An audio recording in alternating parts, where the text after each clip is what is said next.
There we go. Yeah, I don't know why I never paid attention to those poems, except that I love four quartets so much that I kind of began and ended with, Prufrock and ended with four quartets.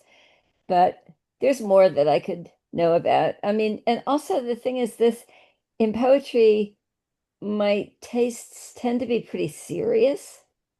I realize that. It's Hmm. like, it kind of feeds into my, I don't know, tragic view of life or something like that, or whatever. I don't know. I don't have a good answer. Well, now that raises another question. How many comic poets are there? It's not really most poets are fairly serious, aren't they? Yeah. There's some great poets who are often comic. Byron, I think, is the best example in English, but Ogden Nash, uh, Yeah, Lewis and Ogden Carroll, Nash. I mean, when if he you count out Dr. Seuss, Edward Lear. Absolutely. Absolutely. Yeah. Wallace Stevens is a crack up a minute, as we all know. No, I don't know. We'll be thinking about that. I mean, I think I have a really good sense of humor and I love funny things. But now that you raised that question about me and the cats, it occurs to me that my taste in poetry is generally kind of serious, you know, whatever. Well, Interesting. Whitman had a good sense of humor, but you'd never know it from his poetry. Yeah. Though the poetry's great. Yeah. True. It's true. And apparently T.S. Eliot did, you know. Eliot loved vaudeville and music hall, stuff like that. So we're going to talk about dry salvages and little gidding today, the last two of the four quartets. And I've just been thinking a lot about the presence of World War II in these poems.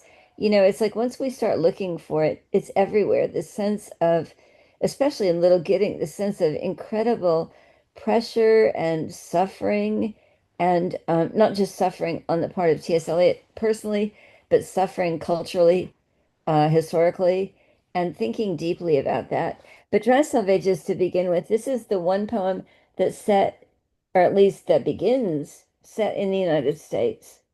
And it's set in the landscape of Eliot's childhood. Dry Salvages, as the note tells you, is a small group of rocks with a beacon off the northeast coast of Cape Ann, where Eliot loved to sail. He loved, as I've mentioned several times, the ocean and sailing, and metaphors of sailing and metaphors of the ocean run all the way through his poetry.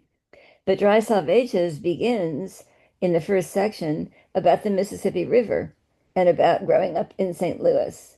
I do not know much about gods, but I think that the river is a strong brown god, sullen, untamed, and intractable, patient to some degree, at first recognized as a frontier, useful, untrustworthy, as a conveyor of commerce, then only a problem confronting the builder of bridges. The problem once solved, the brown god is almost forgotten by the dwellers in city, ever, however, implacable, keeping his seasons and rages, destroyer, reminder of what men choose to forget. So, what men choose to forget would be what? The power of nature, the power of the world, which is not within our human control. Unhonored, unpropitiated by worshippers of the machine, but waiting, watching, and waiting. His rhythm was present in the nursery bedroom, in the rank ailanthus of the April dooryard, in the smell of grapes on the autumn table and the evening circle in the winter gaslight. One time that Eliot refers to, his own domestic childhood, that house, the trees, and so on. And then he switches to metaphors of the sea. The river is within us, the sea is all about us.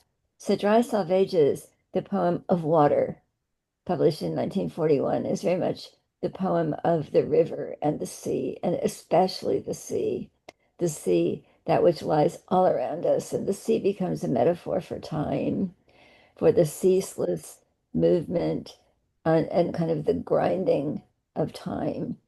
The sea is the land's edge also. And I'm going to skip forward a little bit. The salt is on the briar rose. The fog is in the fir trees. Um, the sea howl and the sea yelp are different voices, often together heard. The whine in the rigging the menace and caress of wave that breaks on water, the distant rote in the granite teeth, and the wailing warning from the approaching headland are all sea voices, and the heaving groaner rounded homewards, and the seagull, and under the oppression of the silent fog, the tolling bell measures time, not our time, rung by the unhurried groundswell, a time older than the time of chronometers, older than time counted by anxious, worried women lying awake, calculating the future, trying to unweave, unwind, unravel, and piece together the past and the future. Between midnight and dawn, when the past is all deception, the future futureless, before the morning watch when time stops and time is never ending, and the groundswell that is and was from the beginning clangs the bell. So we're getting some liturgical references there. Before the morning watch, the psalmist says, "My soul cries out to you, O Lord, before the morning watch." And then there's the member or the reference to time, that is and was from the beginning. And then the reference to the bell, which is rung at the elevation of the Eucharist. So we're getting this feeling that something lies beneath time, and that is incarnation, that is sacramental time, that is God. But then you get this really famous section two, which is the sestina. So, do y'all know what a sestina is? A sestina is in this is 6 line stanzas, and the stanzas, not the words, rhyme. So you've got wailing, trailing, failing, sailing, bailing, flowers, hours, powers, cowers, lowers, and so Wow. on. So you're seeing it's a tight form. It's a traditional form, but it's a form where, as I said, the stanzas rhyme, but within each stanza there is not rhyme. So I'm going to read it to you because I think it's really beautiful. Where is there an end of it? The soundless wailing, the silent withering of autumn flowers dropping their petals and remaining motionless. Where is there an end to the drifting wreckage? The prayer of the bone on the beach, the unprayable prayer at the calamitous annunciation. There is no end, but addition, the trailing consequence of further days and hours, while emotion takes to itself the emotionless years of living among the breakage of what was believed in as the most reliable, and therefore the fittest for renunciation. There is the final addition, the failing pride or resentment at failing powers, the unattached devotion which might pass for devotionless in a drifting boat with a slow leakage, the silent listening to the undeniable clamor of the bell of the last annunciation. Where is the end of them, the fisherman sailing into the wind's tail, where the fog cowers? We cannot think of a time that is oceanless, or of an ocean not littered with wastage, or of a future that is not liable like the past to have no destination. We have to think of them as forever bailing, setting, and hauling, while the northeast lowers over shallop banks, unchanging and erosionless, or drawing their money, drawing sails at dockage, not as making a trip that will be unpayable for a haul that will not bear examination. There is no end of it, the voiceless wailing, no end to the withering of withered flowers, to the movement of pain that is painless and motionless, to the drift of the sea and the drifting wreckage, the bone's prayer to death its God, only the hardly, barely prayable prayer of the one annunciation. And that's Mary's prayer to bear the child, be it unto me according to thy word.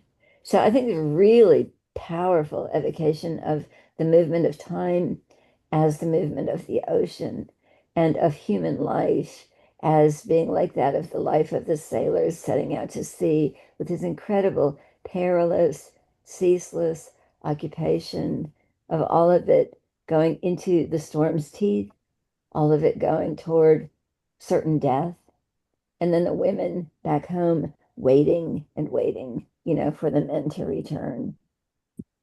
I'm going to skip some of the next section where Eliot is philosophizing on what he's just been talking about in the lyric poem. It seems as one becomes older that the past has another pattern, ceases to be a mere sequence. And he talks about these moments of happiness again. He says, we had the experience but missed the meaning. We had these experiences of sudden illumination, but we missed the meaning. An approach to the meaning restores the experience in a different form beyond any meaning we can assign to happiness. And he's thinking, about this, and he says, time the destroyer is also time the preserver, like the river preserves things, preserves the bodies in it, preserves the flotsam and jetsam. And then he goes on to talk about Krishna, and he talks about Arjuna and the Bhagavad Gita, when Vishnu becomes Krishna to instruct Arjuna as his charioteer. Arjuna doesn't want to ride his chariot forth into war because he knows that he will be battling his brothers and, the members of his own people. And Krishna says, go forward. He says, don't worry about the fruits of your action. The fruits of your action have been determined since before time. So not fear forward. I mean, not fear. Do not think of the fruit of action, fear forward. He says, not farewell, but fear forward. Just go fulfill your karmic duty, accept time absolutely, but not as leading to salvation. O voyagers, O seamen, you who come to port, and you whose bodies will suffer the trial and judgment of the sea, or whatever event, this is your real destination. So Krishna, as when he admonished Arjuna on the field of battle, not farewell, but fare forward, voyagers. And then there's a prayer, a beautiful prayer to the lady, Stella Maris, the lady of the sea, the star of the sea, lady whose shrine stands on the promontory. Pray for all those who are in ships, those whose business has to do with fish, and those concerned with every lawful traffic, and those who conduct them. Repeat a prayer also on behalf of women who have seen their sons or husbands setting forth and not returning. Filia del tuo filio, Queen of Heaven. Filia del tuo filio is really beautiful. It's from Dante, and it means daughter of your son. So that's a mystery that the Virgin Mary is both the mother of Christ and the daughter of the Son of God, the daughter of God. It's really beautiful, daughter of your son. Also pray for those who were in ships and ended their voyages on the sand, in the sea's lips, or in the dark throat, which will not reject them, or wherever cannot reach them the sound of the sea bells, perpetual Angelus, the call to prayer. And then Eliot, this is where I learned what haruspicate and scry mean, these great words. He's talking about ways that we all long to be able to get some sense of a handle on our lives and on time through fortune telling, communicating with Mars, conversing with spirits, report the behavior of the sea monster, describe the horoscope. Do you know what haruspicate and scry mean? Haruspicating is foretelling by prophecy by entrails, and scrying is foretelling by the flocks of birds. I love that. It just sounds great. Haruspicate and scry. I have an obsidian scrying mirror. It's a circle of highly polished obsidian that you can see by looking into the mirror. Cool. Oh my Yeah. Wow. Cool. And he's talking about all these ways that we want to get some sense of certainty, some sense of searching past and future and clinging to that dimension. But then he goes back to this idea, now he's speaking with this Christian belief to apprehend the point of intersection of the timeless with time is an occupation for the saint. No occupation either, but something given and taken in a lifetime's death in love, ardor and selflessness and self-surrender.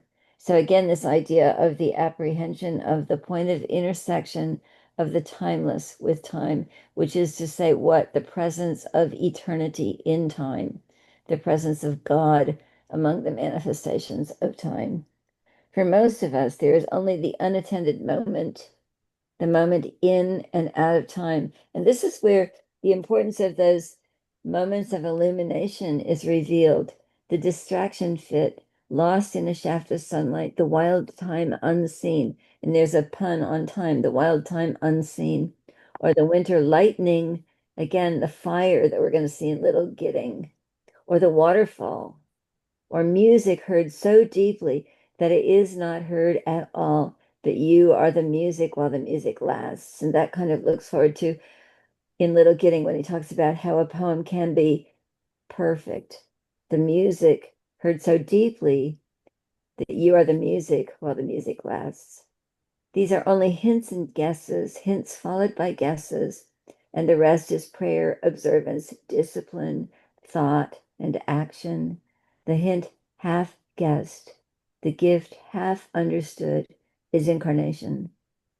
Here, the impossible union of spheres of existence is actual. Here, the past and future are conquered and reconciled. And to skip forward, and right action is freedom from past and future also, to lay down this burden of care, to lay down this burden of concern with time, with where we've been, where we're going, just to move forward, to act forward. For most of us, this is the aim, never here to be realized, who are only undefeated because we've gone on trying. And I think there's a kind of, stoic courage here. It's like we're not meant to be in the saint-like apprehension of complete realization of timelessness within time, but we believe in it and we go forward believing in it. We content at the last, if our temporal reversion nourish not too far from the yew tree, the life of significant soil. Yeah, Douglas. Do you know what the significance of the yew tree is? I don't. Yeah, death. It's the tree that's planted in graveyards. Oh, And the yew is also poisonous. Oh Um, boy, but the yew really? tree is the tree in graveyards. So not too far from the yew tree, the reminders of our mortality, we still go forward, attempting to live a life of significant soil. So significant soil would be what? A life which is fertile, a life that means something. For Eliot, I think it would be a life of poetry. It's also a death where our bodies return to the Yeah, ground. That isn't inevitable as what happens after death, but that's what he's thinking of in part. yeah, it's true. It's true. It's true. Yeah, Barry. Question. So he's back to this thing about time. So he's ruminating about time and there's this kind of feeling throughout the quartet to me of this almost like Zen koans where he posits something and then he kind of renders it meaningless. That the question itself is a problem. Then he alludes to this notion of not just hearing music, but having music transport you out of this dilemma of time. Because I'm wondering, I mean, these experiences when we cease to think about time, when we become selfless, when we lose our ego, those are valid, I would think, answers to this question of dealing with this issue of time. And yet he's still searching for a more permanent solution to this. But it seems like he's acknowledging that we can do this. We can escape time through immersion in what we're doing, experiences we're having, or whatever, and just when we lose track of it. Yeah, he's acknowledging that we're given hints and guesses, that we're given hints about timelessness through these moments of that he mentioned beginning in Burnt Norton, when the light which seems to be water rises in the pool, right? Or even as early as the wasteland, I think, in that moment you called me Hyacinth Girl, and we were there, and I could not speak. I was silent, that we're given these hints that most of the time we live in a world of concern, we live in a world of before and after, we live in a world of tragedy, we live in a world of effort, like the sailors and the fishermen setting out to sea, and laboring and working and buffeted by the storm and so on. And of course, he's writing in the middle of London, in the middle of World War II, you know, and you get that really strongly in Little Gidding, where he talks specifically about it. But yeah, but yet there are these moments, and it's not just that we get out of our heads by, like, getting really drunk or something. It's not that kind of thing. It's that something is sort of given to us, like this moment of beauty or this moment of joy, or in a creative enterprise, if it all just works out right. He's been talking so far about the struggle of writing poetry, you know, the way hints slip and slide, words slip and slide, and they can't carry the burden, and we do something, and it turns out that once we've done it, but then in Little Gidding, you finally get a description of, like, when it's really working right, when Does he makes the point that when what these moments happen, they happen maybe without meaning, but then when we ascribe meaning to them, we lose the moment. The moment becomes not something different. So again, it's kind of this thing of, you know, thought or conscious analysis being at odds with pure experience or pure feeling or yeah, yeah, or that we're not yet ready to know the meaning. Because for Eliot, the meaning is incarnation. The meaning yeah. is God. The meaning is that God is present in every instant of everything for Eliot. But I said long ago that Eliot's religious poetry is not easy. It's not like, you can read stuff that's written by a lot of people in the South, like, I received God and everything's solved now, everything's good. This is not like that. It's a struggle all the way through, because he's taking it so seriously, and he realizes that his own sense of assurance comes and goes, you know? And so this is one reason I love this poetry so much. I think it's great religious poetry because it's really enacting the struggle for our religious poetry, you know? Just a footnote to the dry salvages. Sometime in the late 90s, there was a study of what are the most dangerous common occupations in America. Policemen and firemen tied for third, logger the second most dangerous, commercial fishermen the most Yeah, dangerous. Yeah. yeah, yeah. And I mean, I- Eliot knew the ocean, yeah. as a sailor. He was a good sailor, and he knew that. And he writes so powerfully about it, I think, whenever he's writing about the sea, both in Marina, which is a something found from the sea, but also in Dry Salvages, which is all the lives that are lost to the sea, all the lives that It struggle with the sea, but Yeah. yet they're living from the sea. I I thought like it steeplejacks were up there. Yeah, that's well, not such yeah, a common technically, yeah, occupation anymore. yeah, Yeah, That's a yeah. wonderful Marianne sailing Moore poem. sailing is infinitely safer now than it was in Eliot's time too. Yeah. yeah, There was no EPIRB, radio communication. You couldn't just summon a helicopter from the Coast Guard. That just didn't exist. yeah. Plus all the gear and navigation gears. GPS has only been around since the 90s. Yeah. So before that, everybody was using a sextant. And Whoa. Yeah. so it was way more dangerous then. Anyway, I'll shut up. But Yeah. I, So let's I move like on to Little well, Gidding. before we do, I Okay. of this is of the ones we're looking at. I like the fact that this is sort of grounded in much more concrete images. Don't some of the earlier ones on the quartet were kind of ethereal. I like the fact when he finally came back to the things in the garden, because that was Mhm. like more concrete.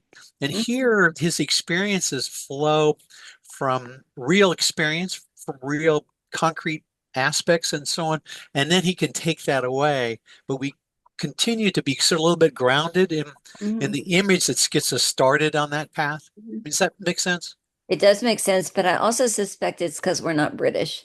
Because, for instance, East Coker is deeply grounded in the place of East Coker. and in Eliot's own deep familial past there, and his own ancestor, Sir Thomas Eliot, who wrote this book called The Book of the Governor, which is like, rules of how to be a perfect gentleman. But I totally get what you're saying about dry salvages. Yeah. And then Little Gidding is so grounded in England. I so thought that when he was talking about the river, it was the Thames. No, no, it's the Mississippi. Yeah, yeah. So let's move on to Little Gidding. So Little Gidding is the book of fire, and it's the book of Pentecost when the tongues of flames descended upon the disciples and they went forth to preach the gospel. Little Gidding, I can't read it without crying. I think it's so incredibly beautiful. And it's really, I mean, Eliot wrote some poetry after Little Gidding, but to me, this is the summation of everything about Eliot's poetry. So, midwinter spring is its own season, sempiternal, which means, of course, semi-eternal, though sodden toward sundown, suspended in time between pole and tropic. When the short day is brightest with frost and fire, the brief sun flames the ice on pond and ditches in windless cold that is the heart's heat, reflecting in a watery mirror a glare that is blindness in the early afternoon. And glow more intense than blaze of branch or brazier stirs the dumb spirit. No wind, but Pentecostal fire in the dark time of the year. Between melting and freezing, the soul's sap quivers. There is no earth smell or smell of living thing. This is the springtime, but not in time's covenant. Now the hedgerow is blanched for an hour with transitory blossom of snow, a bloom more sudden than that of summer, neither budding nor fading, not in the scheme of generation. Where is the summer? The unimaginable zero summer. So this whole first stanza is full of oxymorons. This is a time of miracle. This is a time of springtime in the heart of winter when there's this, brilliant, blazing sunlight, and yet there's snow. And the snow is like blossoms that are on all the bushes and trees. Remember back to April is the cruelest month, stirring life out of the dead land. Here, this is the opposite. This makes the soul's sap quiver between melting and freezing. The soul's sap quivers. There is no earth smell or smell of living thing. This is the springtime, but not in time's covenant. So this is describing this kind of timeless moment, which is in the realm of natural phenomena, midwinter spring. And then this longing, where is the summer? The unimaginable zero summer. Remember, Emily Dickinson talks about zero at the bone. Here's a kind of echo, and Eliot's very much in Emily Dickinson's legacy, as a poet. Know what you zero summer might mean though? No, Because no, it's a powerful I don't. phrase, but I Yeah. I can't don't. read it. I don't. Except a summer beyond our earthly summer. I guess Beyond when everything, numbers. yeah, beyond numbers, outside numbers entirely. Now he talks about the place Little Gidding. Little Gidding was a religious retreat, a Church of England religious retreat, um, where, for instance, Nicholas Ferrar lived, but also George Herbert, the poet, came there, and also King Charles the First, came there. Okay. If you came this way, and he's starting to talk about history, so much love for British history, which is why the Brits call him a British poet. I call him an American poet, or both. He's both. If you came this way, taking the route you would be likely to take from the place you would be likely to come from, if you came this way in May time, you would find the hedges white again in May with voluptuary sweetness. May is the month of the Virgin Mary. It would be the same at the end of the journey if you came at night like a broken king. That's Charles the First. If you came by day, not knowing what you came for, it would be the same. When you leave the rough road and turn behind the pigsty to the dull facade and the tombstone, and what you thought you came for is only a shell, a husk of meaning from which the purpose breaks only when it is fulfilled, if at all. Either you had no purpose, or the purpose is beyond the end you figured and is altered in fulfillment. There are other places which are also the world's end. Some of the sea jaws are over a dark lake in a desert or a city, but this is the nearest in place and time now and in England. If you came this way, etc., you are not here to verify, instruct yourself, or inform curiosity or carry report. You're here to kneel where prayer has been valid.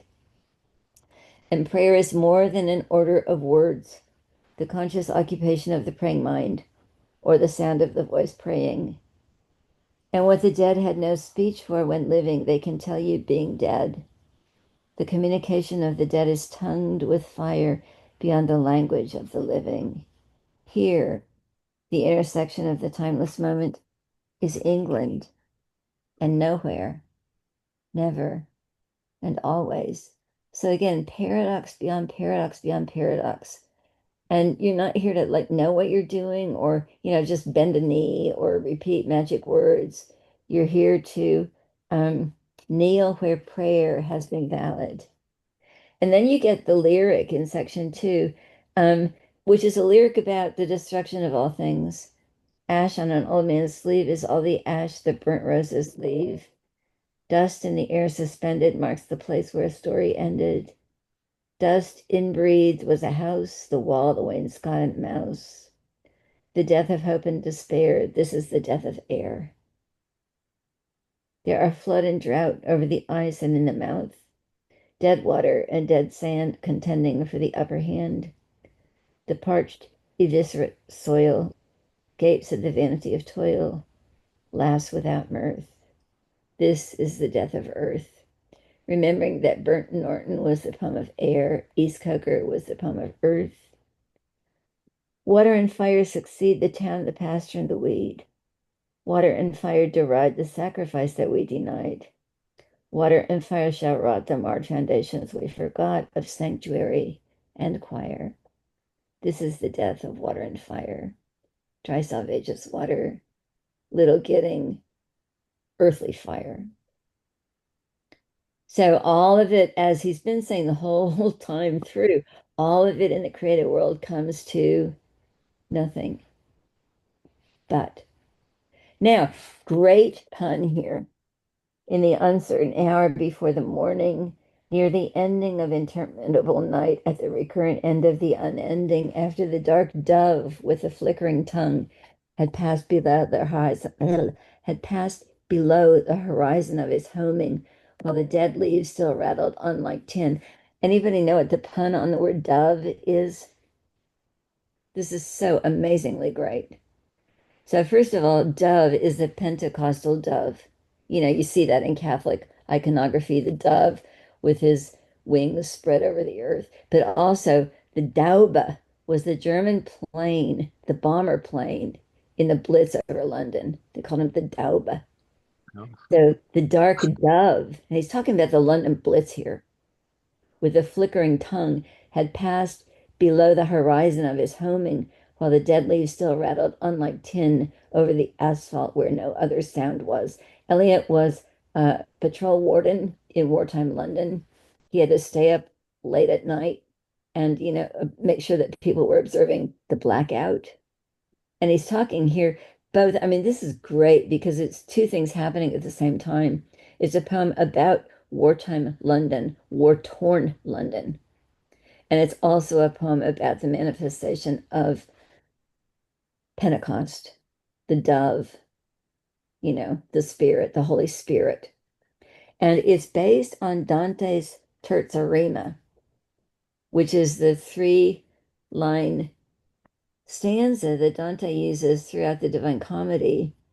But there's in Dante, so Italian is a really easy language to rhyme in, much less so English. So Eliot's not rhyming here, but he's using this terza rima form of alternating masculine and feminine rhymes. A masculine rhyme is like this tongue. A feminine rhyme is where there's an unaccented syllable that ends the line, like homing or hurried or unresisting. Eliot's not using that completely perfectly, but he is using it. and he's using a kind of well, never mind. Can't really talk about the rhyme scheme because there isn't one. But he's influenced also by later on by Dante's character Brunetto Latini, who was a friend of Dante's, who was in the Malabolgia of the Sodomites. But Dante is traveling through hell and he sees Brunetto Latini and he says, "What? You're here?" And you're going to see that later with the familiar compound ghost that the poet says, what are you here? So this is a weird section, but I want to read it to you because it's really great. And it's like Eliot is being counseled, or the poet is being counseled by this strange ghostly figure who's partly Yeats, partly James Joyce, partly Stefan Mallarmé, and they're talking to him about age, and they're talking to him about poetry, and they're talking to him about, all these different things. Okay. So, in the uncertain hour before the morning, near the ending of interminable night, at the recurrent end of the unending, after the dark dove with a flickering tongue had passed below the horizon of his homing, while the dead leaves still rattled on like tin over the asphalt where no other sound was. Between three districts whence the smoke arose, I met one walking, loitering, and hurried, as if blown towards me like the meadow leaves before the urban dawn wind, unresisting. And as I fixed upon the downturned face that pointed scrutiny with which we challenged the first met stranger in the waning dusk, I caught the sudden look of some dead master whom I had known, forgotten, half recalled, both one and many, in the brown baked features, the eyes of a familiar compound ghost, both intimate and unidentifiable. So I assumed a double part and cried and heard another's voice cry, "What, are you here?" It's a little bit like Stetson at the end of that part of the wasteland, buried the body in the garden, right? But this is like this doubling weird thing that's happening in the hour before dawn, although we were not. I was still the same, knowing myself yet being someone other, and he a face still forming. Yet the words sufficed to compel the recognition they preceded. And so, compliant to the common wind, too strange to each other for misunderstanding, in concord at this intersection time of meeting nowhere, no before and after, we trod the pavement in a dead patrol. I said, "The wonder that I feel is easy, yet ease is cause of wonder. Therefore speak. I may not comprehend, not remember."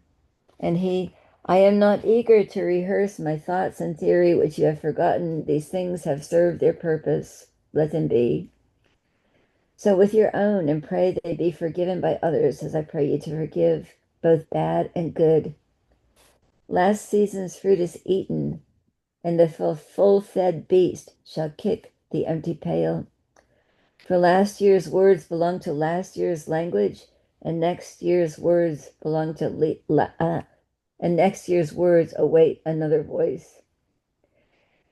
But as the passage now presents no hindrance to the spirit unappeased and peregrine between two worlds become much like each other, so I find words I never thought to speak in streets I never thought I should revisit when I left my body on a distant shore. Since our concern was speech, and speech impelled us to purify the dialect of the tribe, and that's taken straight from Mallarmé, who said to give a sense more pure to the dialect of the tribe, and urge the mind to aftersight and foresight. Let me discern the gifts reserved for age, to set a crown upon your lifetime's effort. And this is pretty grim. First, the cold friction of expiring sense without enchantment, offering no promise, but bitter tastelessness of shadow fruit as body and soul begin to fall asunder. Second, the conscious impotence of rage at human folly, and the laceration of laughter at what ceases to amuse. And last, the rending pain of reenactment of all that you've done and been, the shame of motives late revealed, and the awareness of things ill done and done to others harm, which once you took for exercise of virtue. Then fool's approval stings and honor stains. From wrong to wrong, the exasperated spirit proceeds, unless restored by that refining fire where you must move in measure like a dancer. The day was breaking. In a disfigured street, he left me with a kind of valediction and faded on the blowing of the horn. As I said, such a mysterious passage. This apparition, this appearance of the devil, the ghost-like figure who is also the other dead poets, Joyce, Mallarmé, who gives him grim lessons about the benefits of age. It's not that we grow wise, it's that our bodies fall apart. It's that we are angry. It's that we condemn ourselves over and over and over for things that we've done in the past. Teach me to care and not to care, says Eliot in Ash Wednesday. Teach me to sit still, you know? And this compound ghost says, this is what's going to happen unless you enter the refining fire. Dante's Arnaud Daniel has talked about that. Then he, in Purgatorio, enters that refining fire where he willingly undergoes the torments of purification. And this is what Eliot is repeating here again. I'll just say one last time, Dante, by far the most important writer for Eliot, a real guide for him.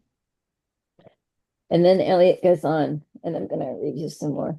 There are three conditions which often look alike yet differ completely, flourish in the same hedgerow: attachment to self and things and persons, detachment from self and from things and from persons, and growing between them indifference, which resembles the others as death resembles life, being between two lives, unflowering, between the live and the dead nettle.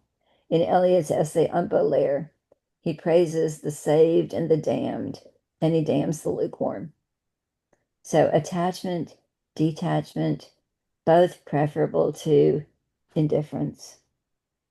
This is the use of memory for liberation, not as in Gerontian for self-condemnation, for liberation, not less of love, but expanding of love beyond desire, and so liberation from the future as well as the past.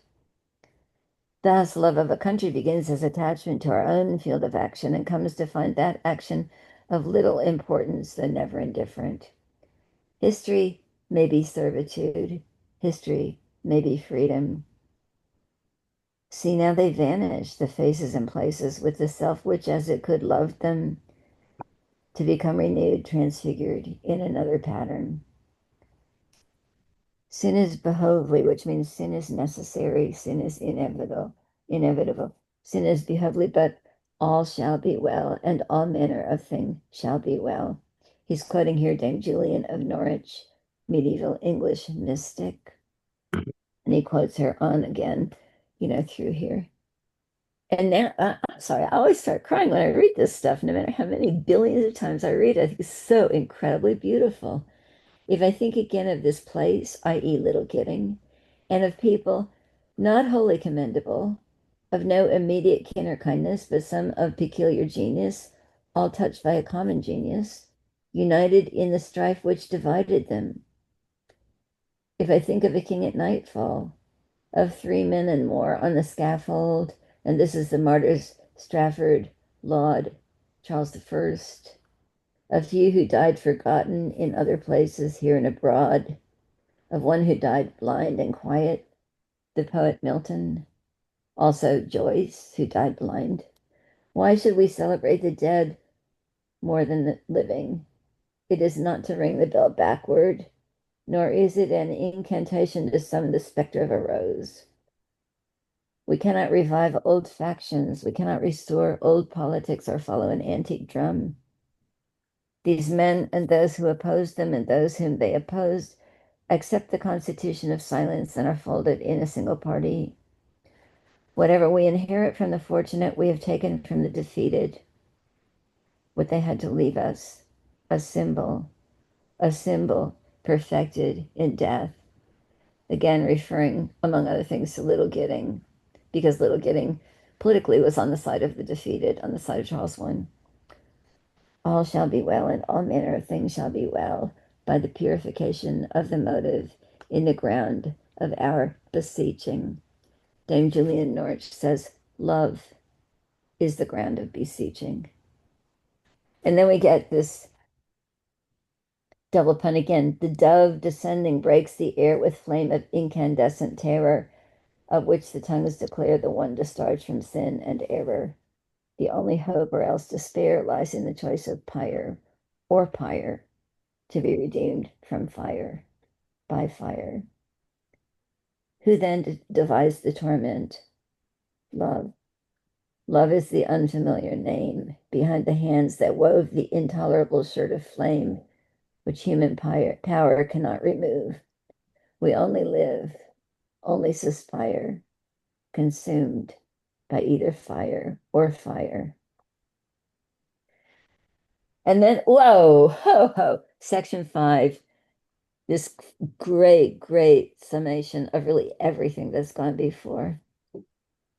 What we call the beginning is often the end, and to make an end is to make a beginning. The end is where we start from. And every phrase and sentence that is right, where every word is at home, taking its place to support the others, the word neither diffident nor ostentatious, an easy commerce of the old and the new, the common word exact without vulgarity, the formal word precise but not pedantic, the complete consort dancing together. Every phrase and every sentence is an end and a beginning, every poem an epitaph. And any action is a step to the block, to the fire, down the sea's throat, or to an illegible stone. And that is where we start. We die with the dying. See, they depart, and we go with them. We are born with the dead. See, they return and bring us with them. The moment of the rose and the moment of the yew tree are of equal duration. A people without history is not redeemed from time, for history is a pattern of timeless moments.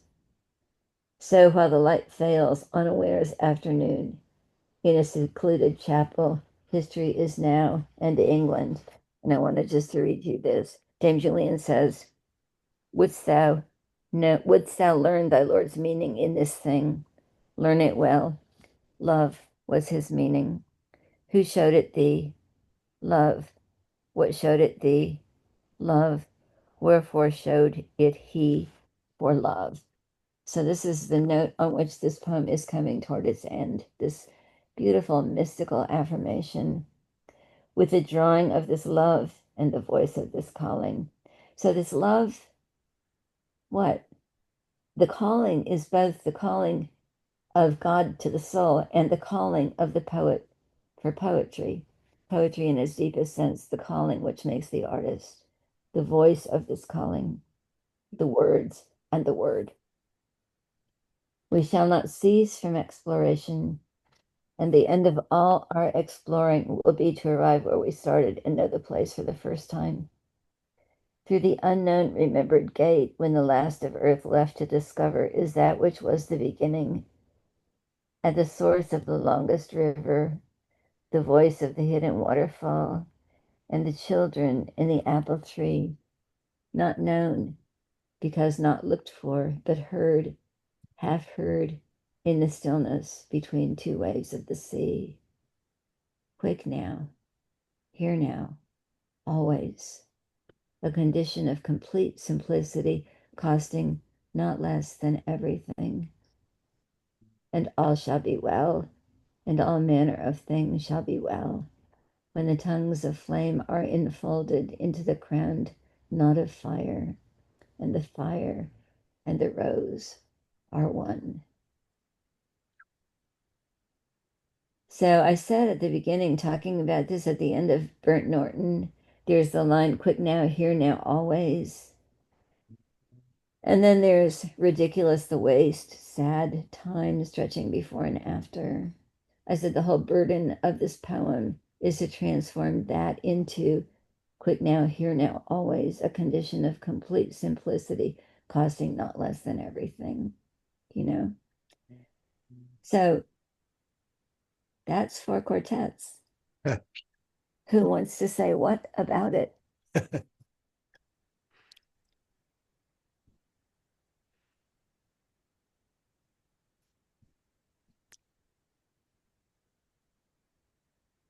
So when I was living in San Francisco still, I was a chaperone on a school field trip where the kids, I think they were probably fifth grade. We spent the night aboard the Balclutha, which is an old schooner that's in the on Polk Street in the park there. I'm sorry, Hyde Street Pier, and it was I would have to stand watch with the kids, and it was so cold and damp and miserable out there, and we could see the lights of Ghirardelli Square not 500 feet away from us. I It know. really was such a feeling of hopelessness. Oh my God. So you were not ready to become a commercial fisherman up in Alaska. I don't think so. That's funny. That's funny. So, one thing I've been thinking about rereading Eliot is this man of vast learning. And it's like the way he can weave these references and these bits of quotation seamlessly into the texture of his poetry. It's like it's so much richer and so much deeper for that. And I was thinking, like, we started out talking about Eliot and the whole idea of impersonality, and some kind of misgivings about that. Like, would that just be, cold or distant or whatever? But I think that by the time we have a poem like Four Quartets, we can see like this impersonality really at work where he's deeply invested. He's completely, deeply emotionally invested in this poetry, you know, but yet he manages to just kind of transform it into something that's like just much, much bigger than just the personal self and its problems, which were severe.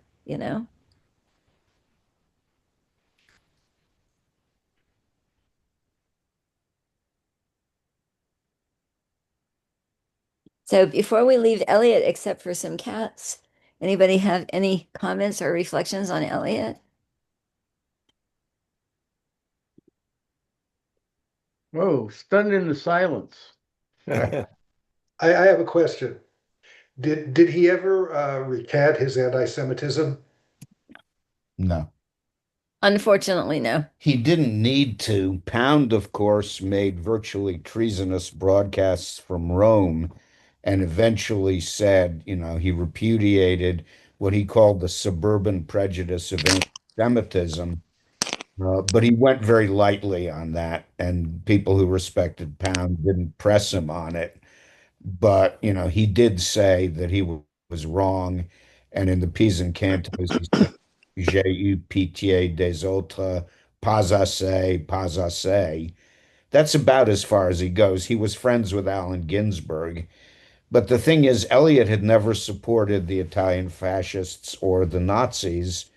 And to the extent that he was anti-Semitic, I don't think he confronted it or anyone confronted him about it. There's a good book by Christopher Ricks called T.S. Eliot and Prejudice, but it seems to me a little too defensive. And there's a book by an Englishman, an English Jew named Anthony Julius, that basically condemns Eliot all the way across the board because of his anti-Semitism, and that is very, I think, intolerant and kind of persecuting. But in terms of, did he ever say he made a mistake? I think he didn't, No, publicly anyway. no. Which one was a friend of Ginsburg, Pound or Eliot? Pound and Pound, Ginsburg. Pound was a. Ginsburg went to I, visit him in St. Elizabeth's Hospital, and they talked for a long time. And Ginsburg was very enthusiastic about his poetry. I don't think Ginsburg and Eliot would have got along at No. all. Pound you got along know, in a strange way with almost everybody. you know, uh, Prejudice like that, to me, this is hard to put together with a discretionary, uh, uh, a very perceptive intellect. Because if you've met two people, if you've met two Jews, for example, they're completely different. Why would you ever think that people are united in their, whether it's profession, age, gender, race? It's an ignorant thing to think that people aren't, every one of them, completely different. So why would he hold, what, do you know what, was there a graphical detail? Did some Jew take advantage of him or No, something? What It's no, a happened? it wasn't nature of that. Apparently, prejudice. it wasn't that with Hitler either. Um, Two things I think you have to remember about Pound. One is that though in many ways he was a very likable and very generous man, he was also arrogant and he had a tendency to think he knew everything.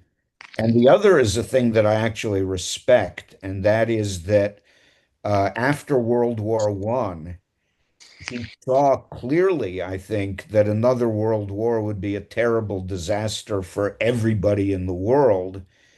And he let his anti-war politics, which went with kind of very conservative ideas about the economy and money, um, carry him away to the point where he was so convinced that World War II was a bad thing that he lived in Italy, he liked Italy, he turned a blind eye to Mussolini. Many people did that, but he also more or less turned a blind eye to Hitler. And when the war came, he said, this war is terrible. We should, not have any Americans should not have anything to do with it. But he did it in a way that absolutely did give aid and comfort to the fascists. You're talking about Pound, not Pound, yeah, Elliot. not Eliot Pound, You know, because that was Tony's question, right? About Hmm. it was more about Pound than about Eliot. Yeah. Eliot did not commit himself politically.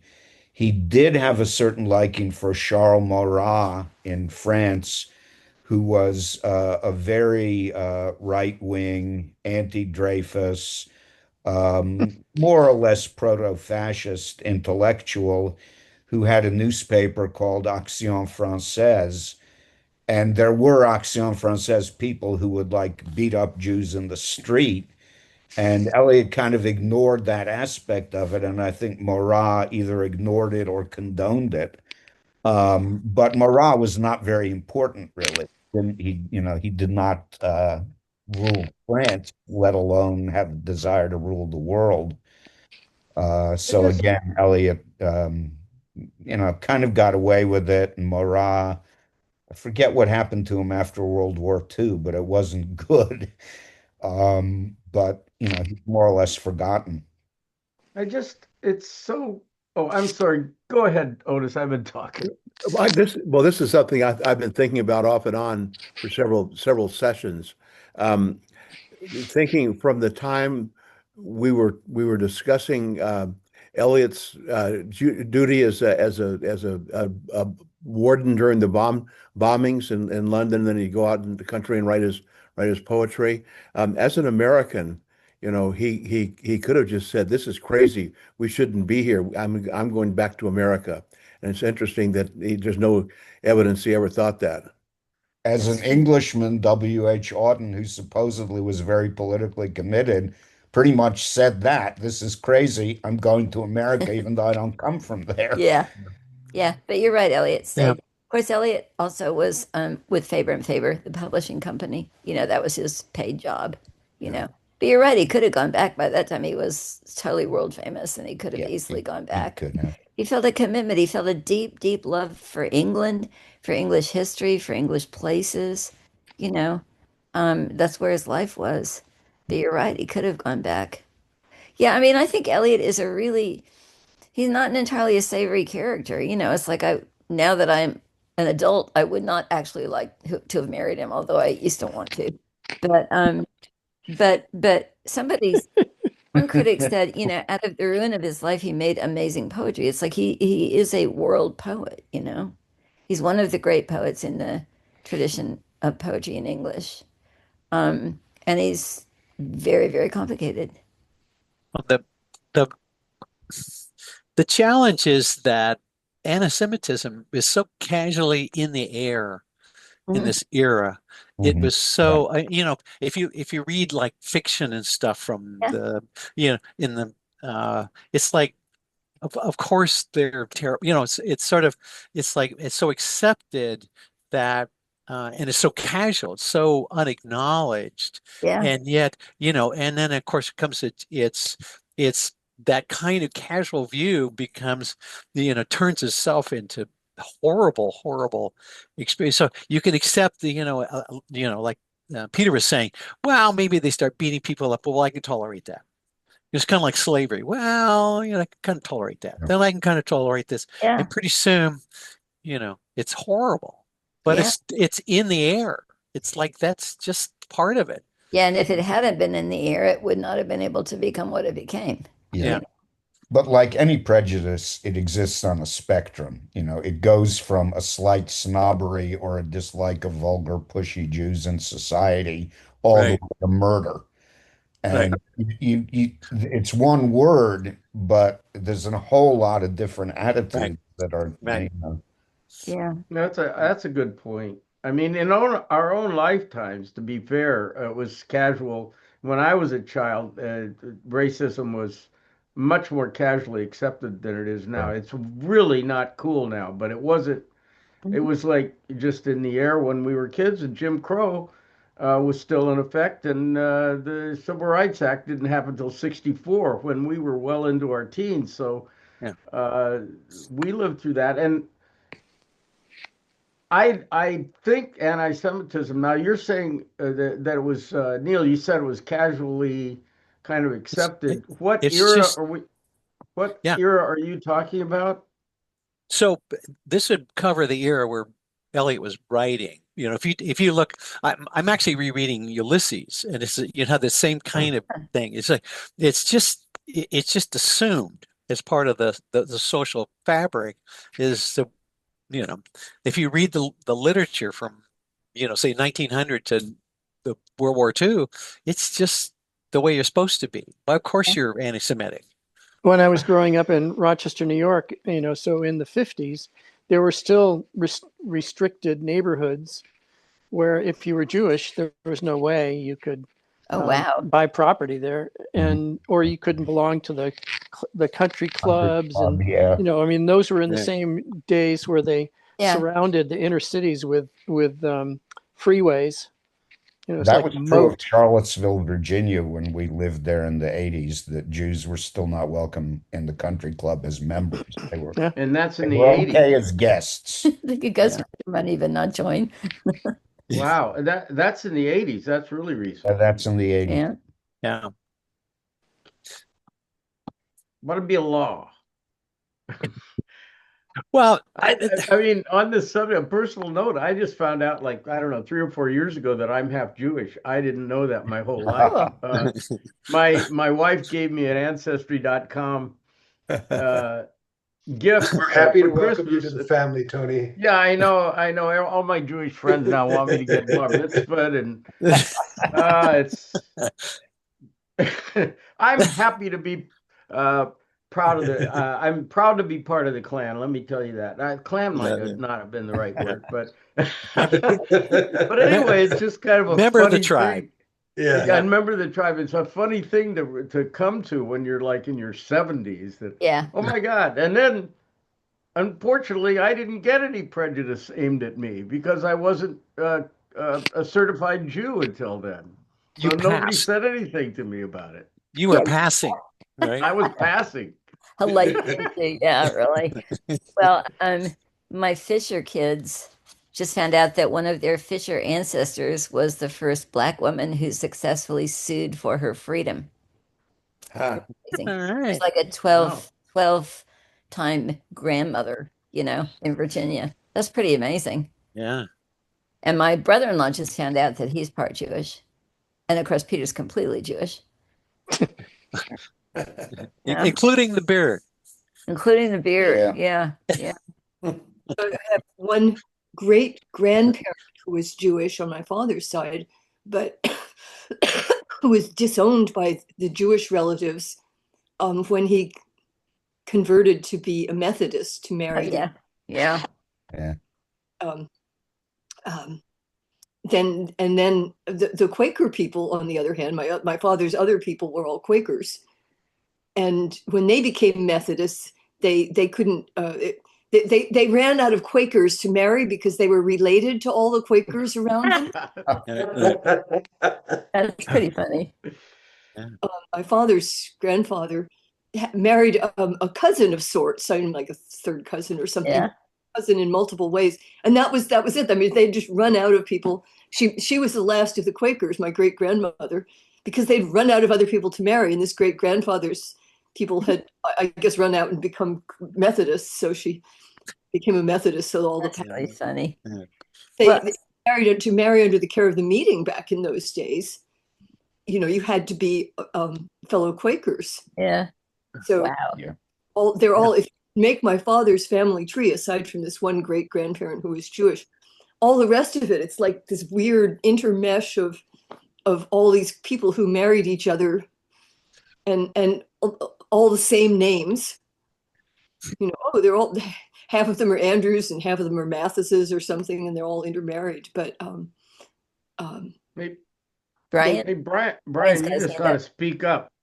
Sure. other interested Kind of elbow in, you know. in touch Yeah. Yeah. who got What back. I have is somewhat trivial, um, but it's about a parody of the four quartets, which is called Charred Yeah. Whitlow. Yeah. Hard way, It's yeah. by Henry Reed. Maybe some of you already know it. Mm. But having read four quartets and then going back to Charred Whitlow, it was amazing to see how many of the themes Yeah. that Henry Reed Yeah, I'll send that to touches in everybody. that. It's really funny. It's It's a really funny. wonderful parody, and Eliot himself liked it. He Yeah, told No. Henry Reed he admired Yeah. it. you've all been primed for this parody, so I You have recommend you been. hunt You've it down. earned it like ice Yeah. cream after Mystery Meat. But I just want to know before we go what y'all's final feeling about T.S. Eliot is. Douglas, Uh, hands up. the only thing I can think is that he hit me a lot harder when I was 20 than he does now. I'm not as ensorcelled by the words or even the messages as I was when I was younger. Uh,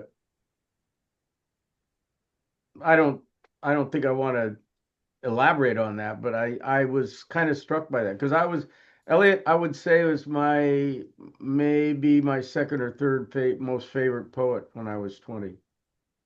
Who was your favorite? Well, it's just Wordsworth, I guess, although Homer and Wordsworth, I guess I would have to say, and I know those are very bourgeois choices, but so No. be it. I would just say I'm in awe of Eliot. My early experience was, kind of picking out incredibly intense phrases and metaphors here and there, and now being able to delve deeper into it and understand some of the religious context and some of the themes of time and reference to historical figures, and some of the rhyming, the bravura acts of sestets and so on. I just am in awe of the man. Yay. Yeah, Yeah. I can I still was be in not. I can still be in awe of him without having the same emotional connection. I'll put it that way. Yeah. Sorry, Barry, I Yeah, interrupted. it's okay. I was not that familiar with Eliot prior to this class, and it really grew on me. And I think a lot of it is due to your helping us understand it, Anne and Peter, and really giving us a way into it. Because I think, I mean, again, I read it, in English classes in high school and stuff. We read The Wasteland and Prufrock, and I remember certain phrases and words, but it never really hit me hard then. But this really grew on me during this class, so I really appreciate it. Right. Laurel. Yeah, I really appreciate much more the breadth of what he's trying to do, and the evolution, since you and Peter had sort of shared with us that I think I had been impressed when I saw the poetry as, a much younger person in high school, college, whatever. with pieces of the language, but more scattered. Mm. Mastery of his mastery of this whole breadth of English that we have this language that in principle we share with Eliot, Yeah. right? In And principle. his command of his ability to bring pieces together and put together this whole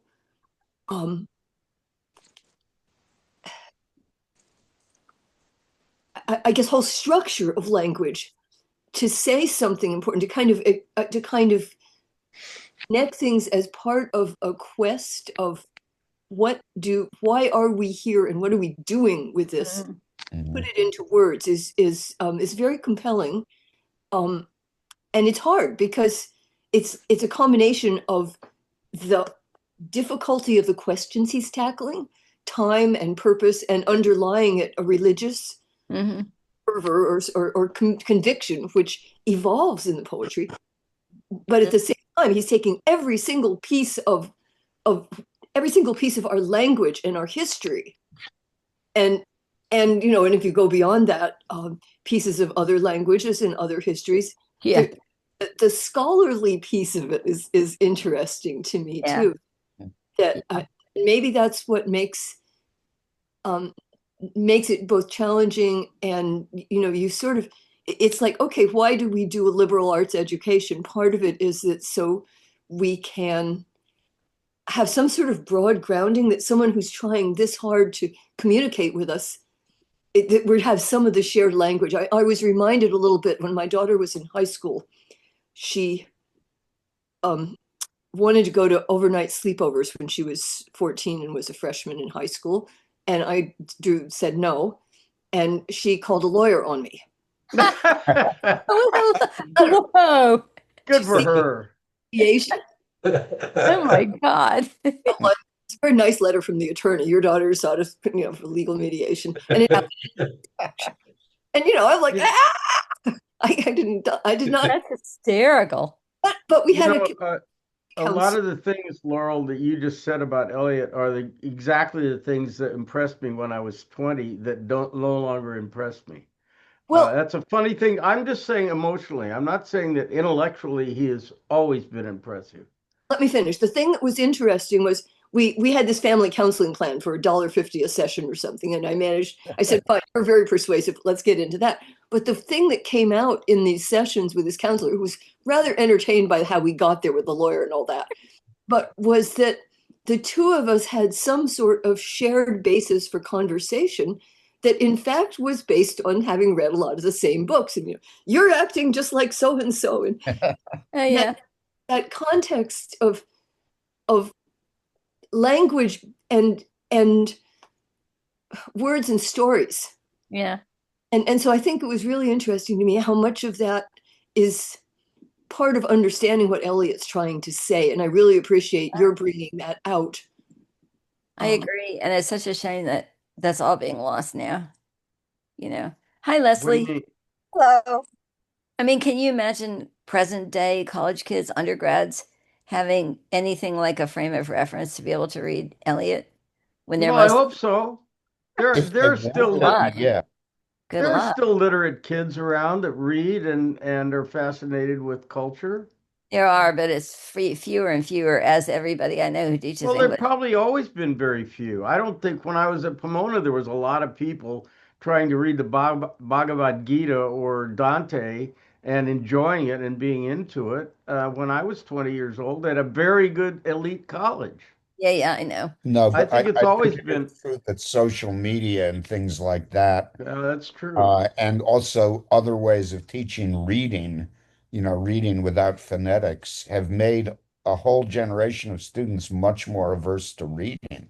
And it's not just that, it's the schools. My daughter has taught English in their small school for years, and they finally had to dissociate themselves from the Davis School District, University of Davis, Davis College Town, because they did not like the fact that she was teaching what she felt was the essential grounding in literature in the English language, starting with Beowulf, which the kids loved because they loved, and they loved Shakespeare. Monsters. But the district felt that this was excessive. Yeah. and that they needed more, like, I don't know, socially friendly books. I don't know what, Coding. but Yeah. Yeah. were teaching and were opposed to having it taught. It just mind boggled. It's Yeah. just not true that people are only interested in books about people who look like them, live their daily lives like them, and have the same social world. Kids are interested in all sorts of experience if you give them a chance. Yep. Absolutely. Hey, Leslie, I don't you. want to be a party pooper. I very much appreciate all of this, Anne. Oh, it's I don't want okay. to but Okay. I was just struck personally from because how much I loved Eliot when I was Right. younger that I didn't really feel the same. Yeah. That's all Yeah, I'm saying. that happens. No problem. So, luckily for us, Leslie is going to introduce us to the cats, and then I'm going to talk about Williams's biography. So I will see you all. We will see you all next time. Great. Thanks a bunch. See you guys. Farewell. Bye bye. Thank Bye. you.